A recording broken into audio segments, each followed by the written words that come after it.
range, okay, you can set up, take it nice and easy, get up, have a beer in your hand if you want to, and off you go. Right, now the lacquer thing about a bar stool is it gives you a fantastic turn, okay, so it'll help you be more relaxed when you play golf. Now, you might also recognize that some of you are incapable on Saturday mornings of warming up at all, because you're not in a physical state to be able to do so. But that's also okay if you come to the golf course with a hangover, because most certainly you can go and hit a ball or two, something like this.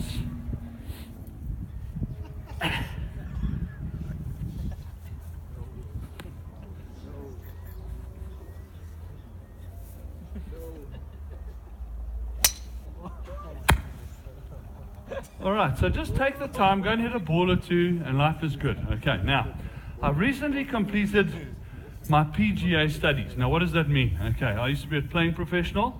As a PGA member now, I'm also a qualified teaching professional. It's quite a scary thought there. But I now officially know everything. Okay, now with that, what I had to do as part of my 3-year diploma was I had to take an absolute novice golfer and turn them from a novice golfer into a capable golfer. So I found a guy at my home golf club, the Elks Club at Copperleaf, by the name of Dave. And I said to him, Dave, have you ever played golf? He said, no. I said, would you like to? He said, absolutely. So I said to him, okay, well, you need to come to the driving range and spend some time with me, and we're going to turn you into a golfer. I said to him, do you have any golf clubs? And he said he was given one by his father-in-law. So I said, well, bring it along, and off we go. So at that, he arrived at the driving range, sporting his father-in-law, the club that his father-in-law gave him, and of course it was a left-handed golf club. So my automatic assumption, of course, was that he was a left-hander. So I said to him, I said, okay, Dave, let's just give it a little go and see what you've got, and let's see what we're dealing with. Now, he got up and had a swing, and he hit it pretty shitty, okay? And I looked at him and I thought, this is what I call a finely tuned athlete. This is a guy who's capable, looks physically capable of being a good golfer. So I said to him, I said, Dave, I think you're actually standing on the wrong side of the ball. Now, as a novice or a beginner golfer, everything that you say is taken very literally. So at that, he thought, well, if he's standing on the wrong side of the ball, that would mean if he stood like this, he might get a result. And straight away we could see that he was actually a right-handed golfer. So I dashed off to the pro shop and got the only second-hand right-handed club that I could find, which of course was one of these hybrids. So I said to him, look, Dave, I think we've worked that out that you're a right-hander, so let's give this a whirl. Now, having never played the game before, he stood over this very foreign tool and looked at it and picked it up and hit it. And once again, we could see he was a right-hander, but clearly he had a bit of an IQ issue, and we eventually told him what was on the other side of the club face. So we had this guy now who was ready to learn and was ready. He seemed to have a general idea of what he had to do. So I said to him, now, what I mentioned to you guys as well a little bit earlier on, that the most important part of any aspect of the game of golf is the follow-through. Okay. And one of the reasons that the pros are so pedantic about it, you remember Ernie, you pulled at your dress? Okay. What did he do right? He finished his follow-through. He wound up making birdie on that very hole. So I said to him, I don't care what you do in the game of golf, as long as you finish your follow-through. So his next swing looked a little something like this. And he finished the follow-through. And I said to him, look, Dave, that looked fantastic. You got the concept right. However, I think your follow-through is a little bit long. Now, taken once again quite literally, his next swing looked a little something like this. Okay, I eventually said to him a little longer than that, but I said to him also, I have noticed that your backswing is exceptionally long. Now, there's a coach at the University of Arkansas who's coaching a principle that says, if your backswing is in a bad position at the top, you're going to battle to get the club back down to the ball. So, with a very long backswing, you often put yourself in a position where you're going to put yourself in a bad position at the top. So I explained this to him, okay, and he straight away took that quite literally, and he got to thinking that if this backswing was so dangerous, then why even bother with it? Just have one long follow-through. Forget about the backswing. Right, so then we got him working on a few things. I eventually said to him, look, it's very important that you get your setup correct, okay, your ball position. So I said, you need to make sure that the ball is always set up on your left toe, in line with your left toe, and you stand with your feet shoulder width apart. So at that, he lined the ball up with his left toe, got his stance shoulder width apart, and off he went. Right. So straight away, we eventually worked out on that. Now, the most important part, okay, of the golf swing and the game of golf, and I learned this from a guy by the name of Seve Ballesteros. Now, Seve Ballesteros said that no matter what you do in this game, be creative. So I said to him, he needs to get a little bit creative, and his next shot looks something like this. Mulligan. Right, so get a little bit creative. Okay. Right, so we got him swinging it quite nicely, and of course he took up a membership at the World of Golf. Now, show of hands, who's been to the World of Golf? What a brilliant facility, eh? Tabs, hello sir. Hi, sir. Nice to see you.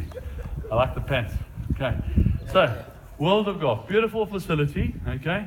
And I was actually there this week with my son. Now, it's great because you get there, you pay a fee, and you can hit as many balls as you like. They've even got pyramids of golf balls, okay? So, of course, he arrived like every other golfer who arrives at the World of Golf with one club, the driver. Okay, so it's amazing how we all just reached for the driver. And he got to work because there was a pile of golf balls he had to get through, and off he went. Now, is that the right way to hit golf balls? You're looking at that probably saying, yeah, no, it's not. Okay, now, Tiger Woods, in that book, How I Play Golf by Tiger Woods, categorically states, okay, that you need to work progressively through the bag. Now, that basically means that all the pros do this, starting with the shortest club in your bag, which is normally the sandwich, and working your way through the bag to the driver. Now, being South African, my mate Dave decided to fast track that somewhat and started with the shortest club in his bag and moved straight, oops, rubbish, okay, to the longest club in the bag. Right, that didn't work out as planned. Right. Now, Tiger Woods, I've got massive respect for Tiger Woods. Massive. However, I don't think he's got the same respect for me. And I'm just putting this out there because, you know, I've got a lot of respect for his space. You never hear of Michael Schultz coming out and shooting 62 in the final round of a PGA Tour event to take a tournament away from Tiger. You haven't heard of that, have you? It's not because I can't, it's because I respect his space. Tiger Woods, however, you might remember a few years ago, bouncing a ball on a 7-iron and hitting it out of mid-air. My space, okay? Also, you might remember Tiger Woods spitting on the green in Dubai. You guys remember that? Got ostracized by the golfing community. Now, Tiger Woods, if you want to impress me and you want to spit on a golf course, the next time you do it, I suggest you do something like this.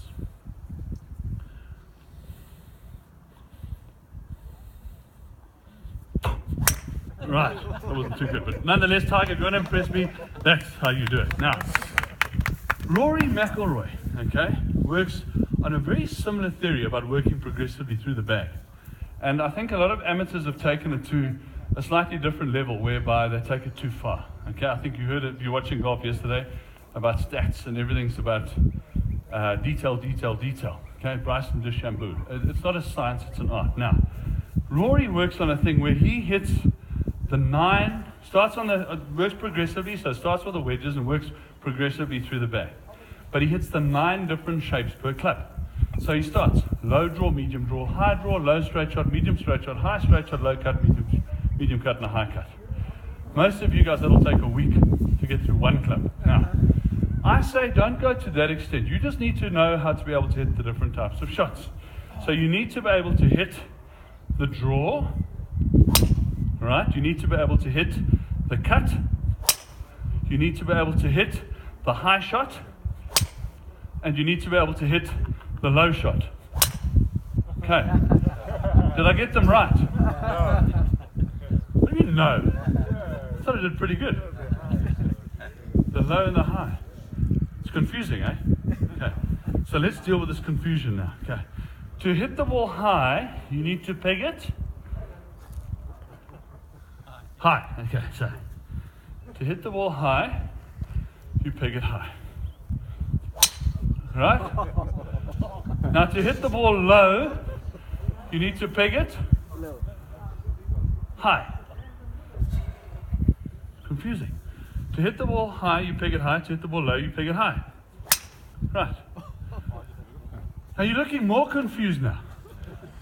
All right, so whilst we're dealing with this confusion, okay, I've recently got into the golf course construction business. We rebuild bunkers at golf courses, okay, big problem area with a lot of them. And part of my studies in getting well acquainted with how golf courses are built, etc., I had to go through an instruction manual on how to build golf courses as prescribed by the USGA, the United States Golf Association. You always hear of USGA spec greens.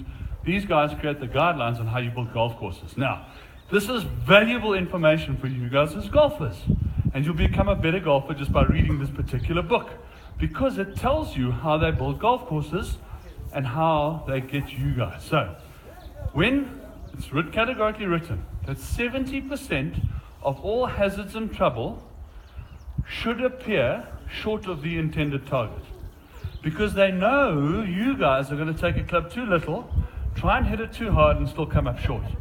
Okay, they know they've got you. All golf greens, all USGA spec golf greens are built narrow in the front and wider at the back. So the most forgiving place is actually beyond the target. So instead of taking the club too short, you should be taking the club too long. That's the most forgiving part. But what happens if you're that golfer who doesn't want to come up short, doesn't want to come up long, you want to come up on the number? You've got 3 different clubs for one specific shot. I've decided to deal with that issue right here today. So, I say to resolve this, it's quite simple. You hit the 3-iron, okay? You cover short, on the target, and long, all in one shot, okay? No more confusion, okay? Right, now, the third most asked question in golf, we covered the most asked question earlier on, which is how do I get more distance? The second is how many women did Tiger Woods actually sleep with? But the third most asked question is the side hill lie. Okay, how do I play the side hill lie? So very simple.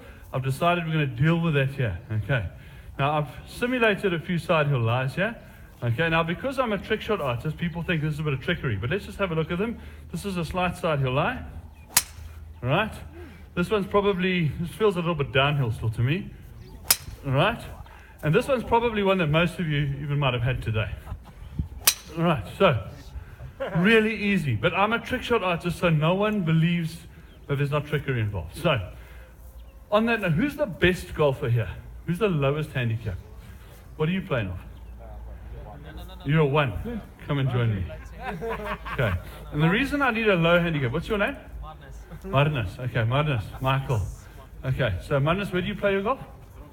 Bronkhorstspruit, yes, so you're probably like a +2 at most golf courses, okay, because the handicap system there is proper. Okay, now Marnus, okay, so I'm going to get you to hit this last one, but what I normally do when I do these shows, I normally take dowel sticks, those very cheap wooden sticks, okay, but I left them at home this morning, okay, so all I've got is these prototype shafts. They range between 4 and 8 grand, okay, so hence I'm asking for a low handicap golfer, right, so let's take these ones out the way, okay. So Marnus is going to show you that it's not trickery. Okay, it's very simple. Okay, watch this. Very simple.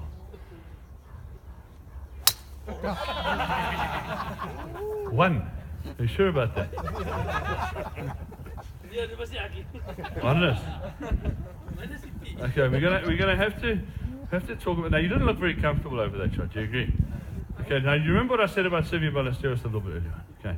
So you should have actually looked at that shot slightly differently because you weren't comfortable, okay? And you're supposedly a 1 handicap, okay? So let's have a look how you probably should have played this shot. Okay, so in the words of Seve Ballesteros, get creative. So Marnus, what I need you to do is to assume the position. Okay, so I want you to, just like that. Okay, there we go. There you go. Now you're looking comfortable. All right, so use your better ball partner. Okay, so quite simple. Okay, there you go. All right, there. All right. Level out the line. Think a little bit. Use your creativity. Thank you, Marnus. Okay. All right, thank you. All right, now Marnus, who did you play with today? Did you play with anyone you never played with before?